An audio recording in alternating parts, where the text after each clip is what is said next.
واجب الاحترام سامعین کرام، نبی کریم صلی اللہ علیہ وسلم کے صحابہ بڑی ہی عظیم ہستیاں تھیں، اور پھر تمام اصحاب رسول صلی اللہ علیہ وسلم میں سیدنا ابو بکر رضی اللہ تعالی عنہ کی شان اور عظمت بے مثال ہے۔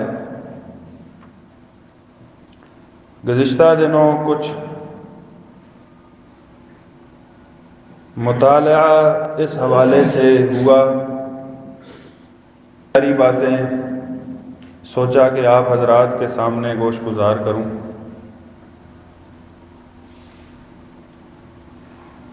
رسول اللہ صلی اللہ علیہ وسلم کے صحابہ بڑی بابرکت شخصیات تھیں، مبارک لوگ تھے، اللہ تعالیٰ کے چنیدہ بندے تھے،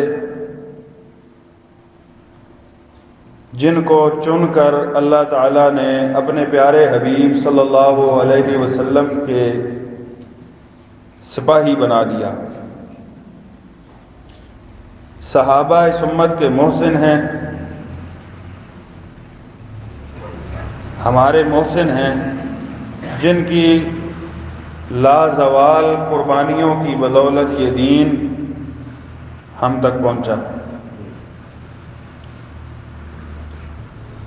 صحابہ کی برکت کا اندازہ اس کا یہ جو صحیح بخاری میں آتی ہے، اور امام بخاری رحمہ اللہ تعالی نے اپنی صحیح بخاری میں جو کتاب فضائل الصحابہ ذکر کی ہے، اس کی پہلی حدیث ہے یہ، صحابہ کی فضیلت میں پہلی حدیث یہی لائیں۔ سیدنا ابو سعید خدری رضی اللہ تعالی عنہ بیان فرماتے ہیں کہ رسول اللہ صلی اللہ علیہ وسلم نے ارشاد فرمایا، یاتی زمان یغزو فئام من الناس، لوگوں پر ایک ایسا وقت آئے گا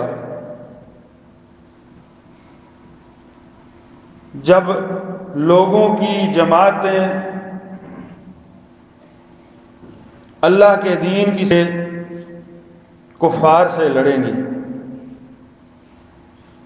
جہاد کریں گی۔ جب وہ لوگ کفار کے سامنے صف بستہ ہوں گے، فیقال، پوچھنے والا پوچھے گا، بات کرنے والا ایک بات کرے گا، ایک سوال کرے گا، فیکم من صاحب النبی صلی اللہ علیہ وسلم، اے مجاہدین کی جماعت بتاؤ، تمہارے درمیان کوئی اللہ کے نبی صلی اللہ علیہ وسلم کا حبیبی موجود ہے؟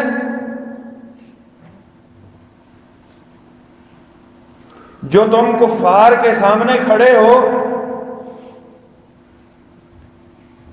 کیا تم میں رسول اللہ صلی اللہ علیہ وسلم کا کوئی صحابی بھی ہے؟ فیقال نعم، اس سوال کرنے والے بندے کو جواب ملے گا، جی ہاں موجود ہے، اللہ کے نبی صلی اللہ علیہ وسلم کے صحابہ اس لشکر میں موجود ہیں۔ صحابہ کا اس لشکر میں موجود ہونا اتنا بابرکت ہوگا، فیفتح علیہ، اللہ تعالیٰ ان کو فتح دے دے گا۔ صحابہ کا وجود بھی برکت ہے۔ ثم یاتی زمان، پھر رسول اللہ صلی اللہ علیہ وسلم نے فرمایا ایک اگلا دور آئے گا، اسی طرح مسلمانوں کے مجاہد کفار کے سامنے کھڑے ہوں گے، ایک سوال کرنے والا پھر پوچھے گا، صحابہ کا دور گزر چکا ہوگا،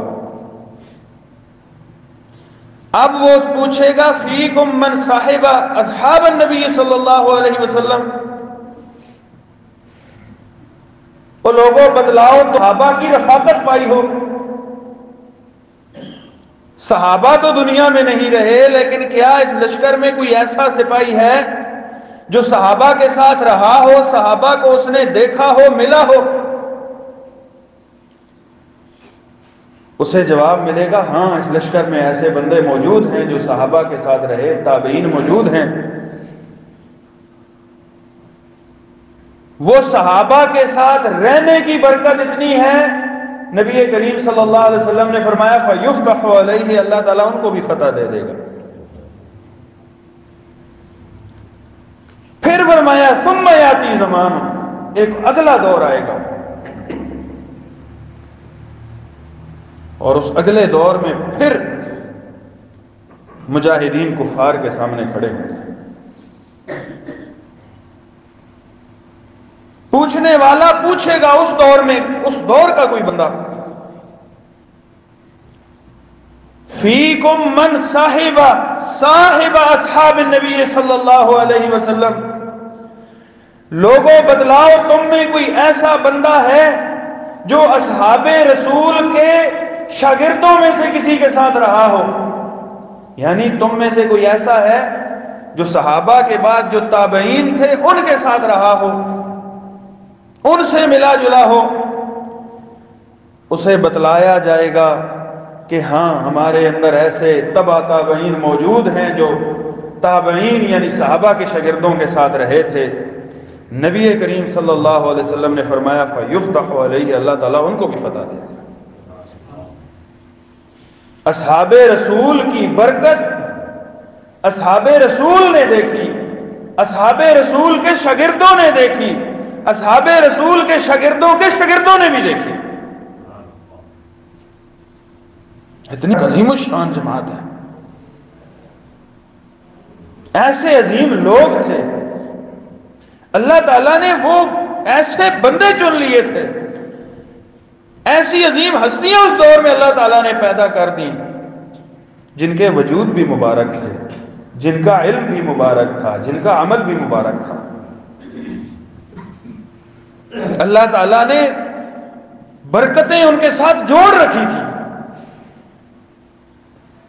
یہی وجہ ہے نبی کریم صلی اللہ علیہ وسلم نے ارشاد فرمایا، سیدنا عبداللہ بن مسعود رضی اللہ تعالی عنہ کی حدیث ہے اور بڑی مشہور حدیث ہے، صحیح بخاری میں، خیر الناس کرنی، سب سے بہترین لوگ میرے دور کے لوگ ہیں، آپ نے فرمایا۔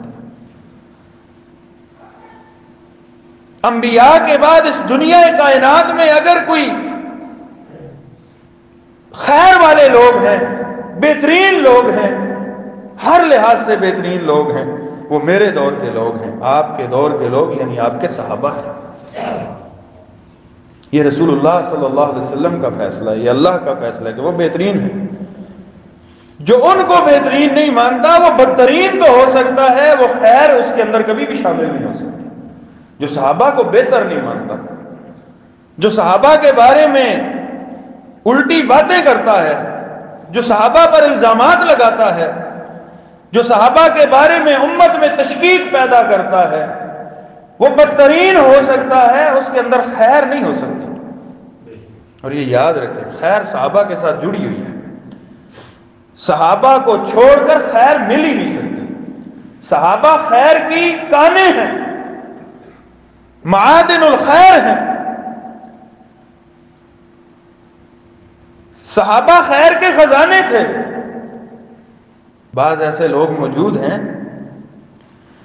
جن کے بارے میں ہمیں ذہن کے اندر شیطان یہ وسوسہ ڈالتا ہے کہ وہ صرف صحابہ کے حوالے سے اس کا عقیدہ غلط ہے فلاں بندے کا، ورنہ وہ باتیں بڑی اچھی کرتا ہے۔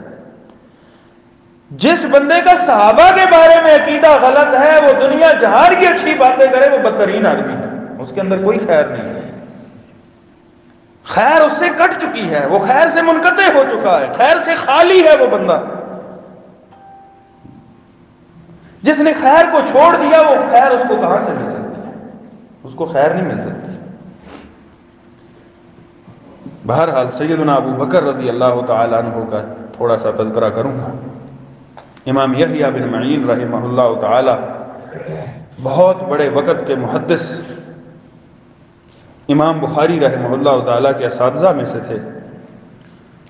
انہوں نے ایک کتاب لکھی ہے تاریخ یحییٰ بن معین۔ اس اپنی تاریخ کی کتاب میں ایک بات ذکر کرتے ہیں، وہ لکھتے ہیں خیر هذه الامه بعد نبیہا ابو بکر۔ اہل السنہ والجماعہ کا عقیدہ نوٹ کیجئے، اہل الحدیث کا عقیدہ نوٹ کیجئے۔ ہمارا مذہب، ہمارا عقیدہ صحابہ کے حوالے سے کیا ہے؟ خیر هذه الامت بعد نبیہا ابو بکر، اس امت میں نبی کریم صلی اللہ علیہ وسلم کے بعد سب سے بہترین شخصیت سیدنا ابو بکر رضی اللہ تعالی عنہ، سب سے اعلیٰ افضل ارفع سیدنا ابو بکر رضی اللہ تعالی عنہ۔ ثم عمر، پھر عمر ہے، ثم عثمان، پھر عثمان ہے، ثم علی، پھر سیدنا علی رضی اللہ تعالی عنہ۔ تمام اصحاب میں سب سے اعلیٰ 4 خلفائے راشدین ہیں، ان میں بھی فضیلت کی ترتیب ابو بکر ثم عمر ثم عثمان ثم علی، یہ ترتیب ہے۔ فرماتے ہیں ھذا قولنا وھذا مذہبنا، یہی ہمارا قول ہے، یہی ہمارا مذہب اور عقیدہ ہے۔ یہ محدثین کا عقیدہ ہے، جو محدثین نے اپنے سلف صالحین صحابہ کرام سے لیا، جو کتاب و سنت سے ہمیں ملتا ہے، جو رسول اللہ صلی اللہ علیہ وسلم کی احادیث سے ملتا ہے کہ سب سے اعلیٰ اور ارفع سیدنا ابو بکر رضی اللہ عنہ۔ ایک اور بڑے محدث ہے ربیع بن انس رحمہ اللہ تعالی، جن کے پاس پچھلی امتوں کے بھی احوال اور علم تھا۔ وہ کہتے ہیں نظرنا فی صحابۃ الانبیاء، ہم نے انبیاء، پچھلے جو گزرے ہوئے انبیاء ہیں ان کے صحابہ کو دیکھا۔ مطلب کیا ہے؟ ان کے احوال پڑھے، ان کے حالات پڑھے جو اس دور کی تاریخ کی کتابوں میں اور یا سینہ بسینہ چل رہے تھے اسرائیلی روایات میں۔ نظرنا فی صحابۃ الانبیاء فما وجدنا نبیا کان لہ صاحب مثل ابی بکر الصدیق رضی اللہ تعالی عنہ، کوئی نبی اس تاریخ میں ایسا نہیں ملتا جس کو ابو بکر صدیق جیسا صحابی ملا۔ یہ ہمارے نبی کریم صلی اللہ علیہ وسلم ہے کہ اللہ تعالیٰ نے آپ کو سیدنا ابو بکر صدیق رضی اللہ تعالیٰ جیسا عظیم صحابی عطا کر دیا۔ سیدنا عمر بن خطاب رضی اللہ تعالی عنہ بیان کرتے ہیں، شعب الایمان امام بہقی رحمہ اللہ تعالیٰ کی کتاب میں یہ قول موجود ہے۔ فضائل الصحابہ امام احمد بن، لو وزن ایمان ابی بکر بایمان اہل الارض لرجح بہم، اگر ابو بکر کا ایمان اس زمین کے سارے امتیوں کے ایمان کے ساتھ تولا جائے، ابو بکر کا ایمان بھاری ہو جائے گا۔ ابو بکر کا ایمان اتنا مضبوط ہے، اتنا مضبوط ایمان، یار لوگ اس ایمان کو جو ہے وہ مشکوک بنانے کی کوشش کرتے ہیں۔ یہ گزشتہ سال تھا نا 2021، آپ کو یاد ہو کہ نہ یاد ہو، ایک بدبخت نے اسلام آباد میں کھڑے ہو کر انگلی اٹھائی تھی سیدنا ابو بکر رضی اللہ تعالی عنہ کے ایمان کے اوپر، اور قربان جائیے اس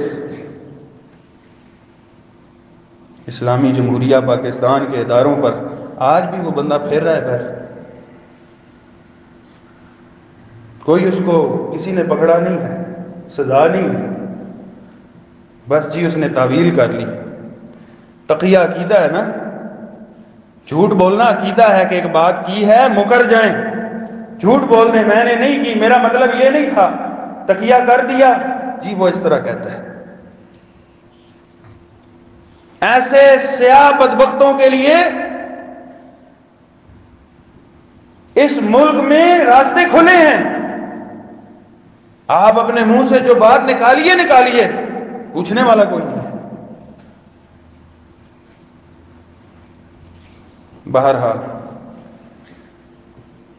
سیدنا ابو بکر رضی اللہ تعالی عنہ کی صحابیت کو مشکوک بناتے ہو، ایمان کو مشکوک بناتے ہو۔ اس امت کے صحابہ میں وہ واحد صحابی سیدنا ابو بکر ہے جس کو قرآن نے صحابی کہا ہے، باقی سارے صحابہ کا اجمالاً ذکر ہے، قرآن ہی کہا ہے نبی کا صحابی۔ الا تنصروه فقد نصرہ اللہ اذ اخرجہ الذین کفروا ثانی اثنین اذ ہما فی الغار اذ یقول لصاحبہ، جب اللہ کے نبی اپنے صحابی سے یہ کہہ رہے تھے، غار کے اندر کون سا صحابی تھا؟ جس کے پاؤں پہ سانپ ڈس رہا ہے وہ کون تھا؟ جس کی گود میں نبی پاک کا سر ہے وہ کون تھا؟ جو نبی کا سرہانہ بنا ہوا ہے، جو نبی کا بستر بنا ہوا ہے، جو نبی کے لیے آرام کی خاطر سانپ کے ڈسنے کے باوجود بھی سی تک نہیں کر رہا، وہ کون تھا؟ وہ ابو بکر رضی اللہ تعالیٰ عنہ تو تھے۔ تم نے بڑی فضیلت بنائی کہ نبی کے بستر پر علی سویا ہے، نبی نے اپنے بستر پر علی کو سلایا ہے، اور نبی کا جو بستر بن گیا وہ نبی کے سرہانے پر علی سر رکھے تو علی کی فضیلت ہے، ہم مانتے ہیں، لیکن نبی جس کو سرہانہ بنا لے اس کی کوئی فضیلت نہیں ہے۔ جس کو قرآن صحابی کہتے آپ امت کے اندر تشکیک پھیلائیں، نہیں، وہ ایمان سے نعوذ باللہ پھر گیا تھا۔ کوئی ایک نص تو دکھائیں کہیں پر، یہ تو سیدھا سادہ اللہ تعالیٰ کے علم پر حملہ ہے، علم غیب پر جو اللہ تعالیٰ کے پاس ہے، کہ اللہ تعالیٰ کے پاس علم غیب بھی تھا کہ ابو بکر نعوذ باللہ ایمان سے پھر جائے گا، پھر بھی اللہ تعالیٰ نے قرآن میں صحابی کہا کہہ کر یہ نہیں بتایا کہ یہ پھر جائے گا۔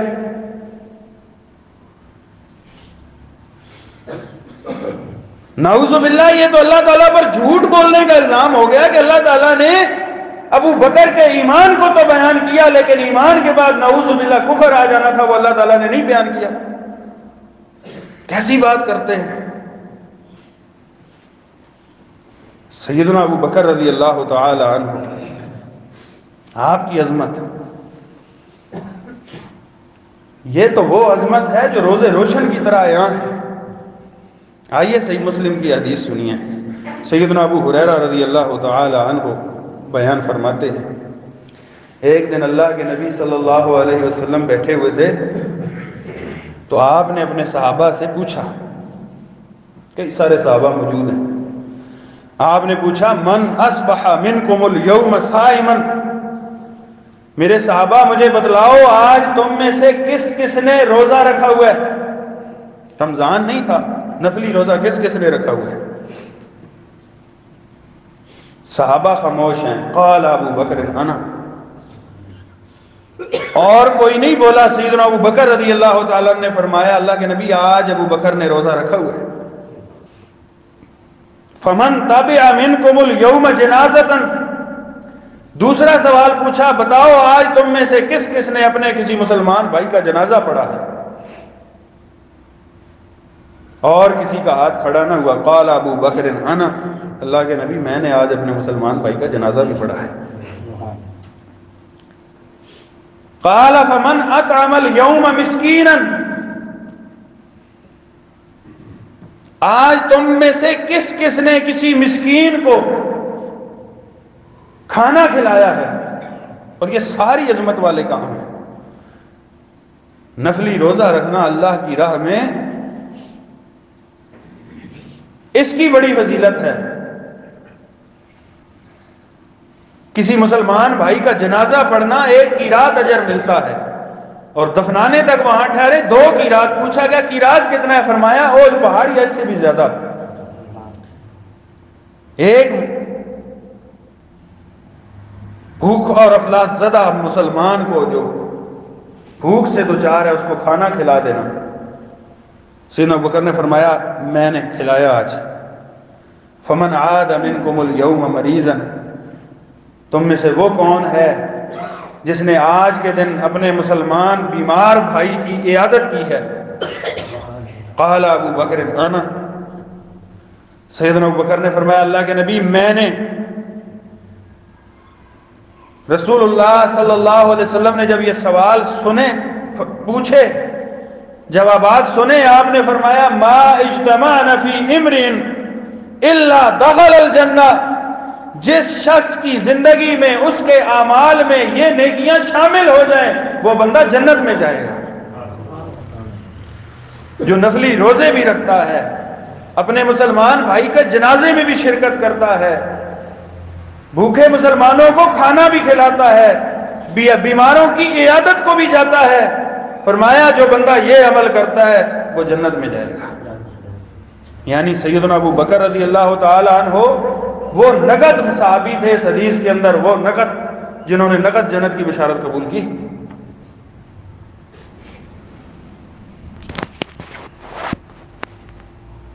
ایک اور بڑی پیاری حدیث، سیدنا ابو بکر رضی اللہ تعالی عنہ کے فضائل، آپ کے مناقب بے شمار ہیں۔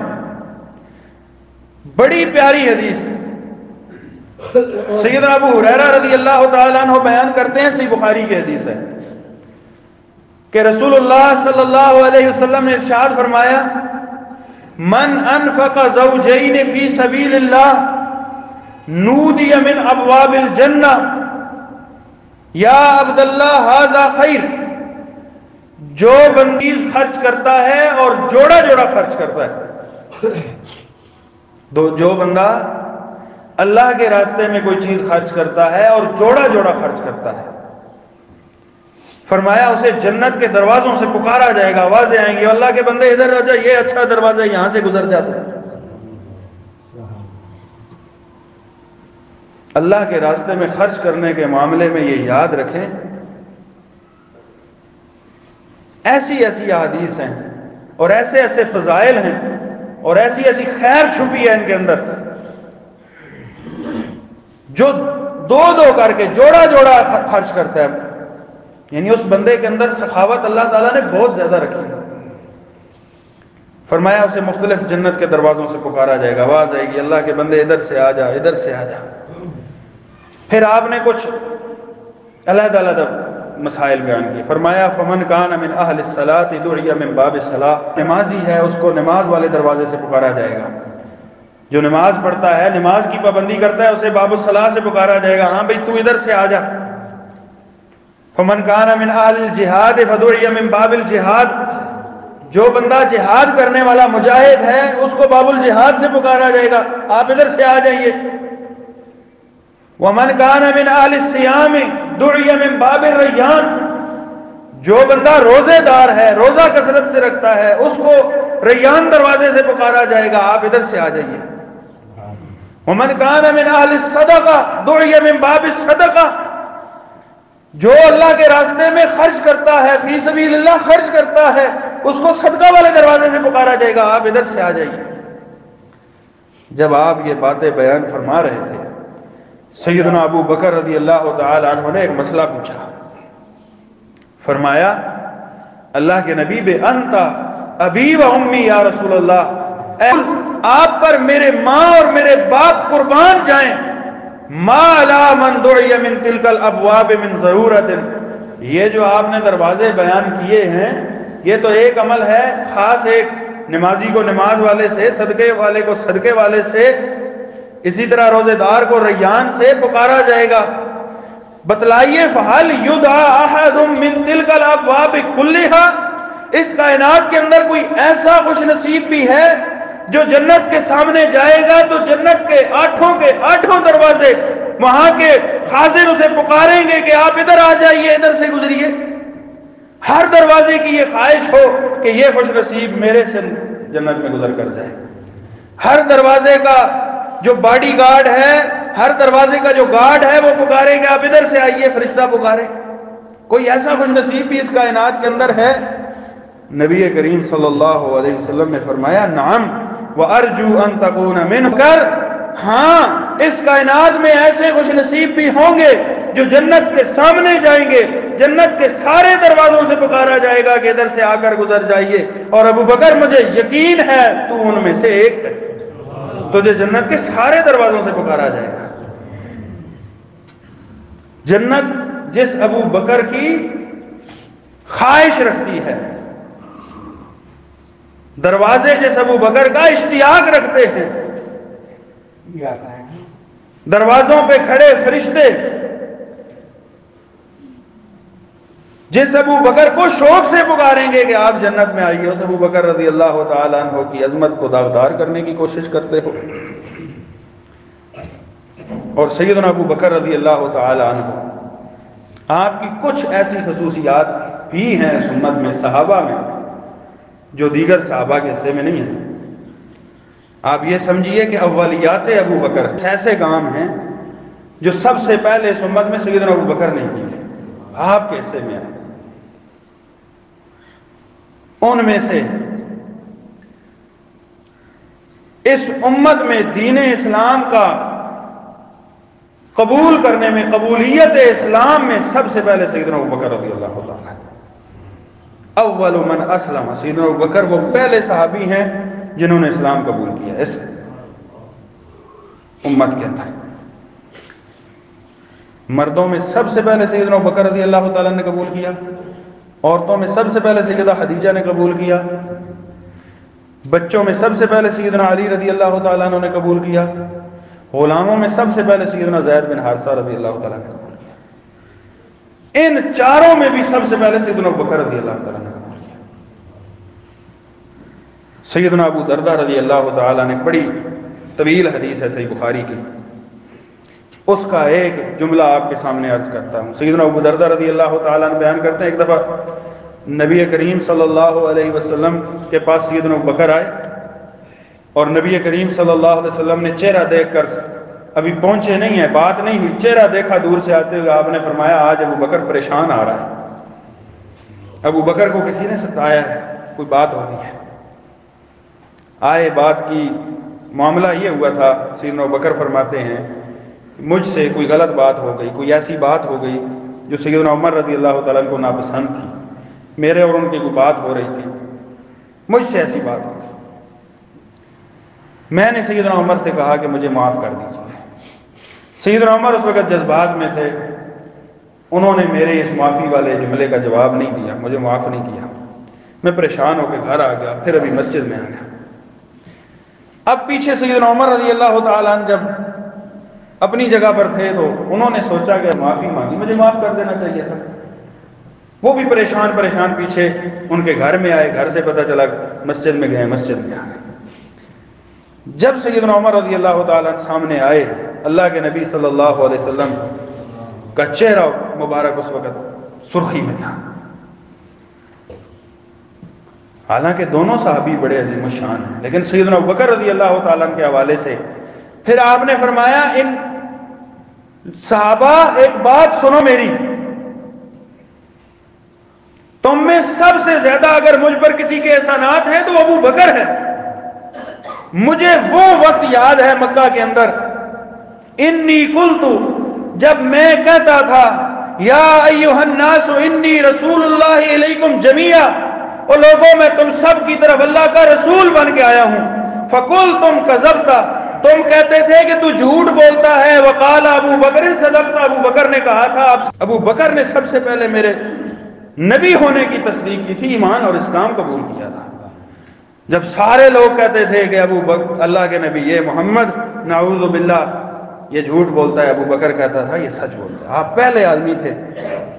سیدنا ابو بکر رضی اللہ تعالیٰ وہ پہلے صحابی ہیں جن کو اللہ کی خاطر، اللہ کے دین کی خاطر، رسول اللہ کی خاطر سب سے پہلے تکلیف پہنچی، سب سے پہلے اللہ کے نبی صلی اللہ علیہ وسلم کو پہنچی، اس کے بعد سیدنا ابو بکر رضی اللہ تعالیٰ کو پہنچی، اور آپ وہ پہلے صحابی ہیں جنہوں نے سب سے پہلے اللہ کی راہ میں ہجرت کی۔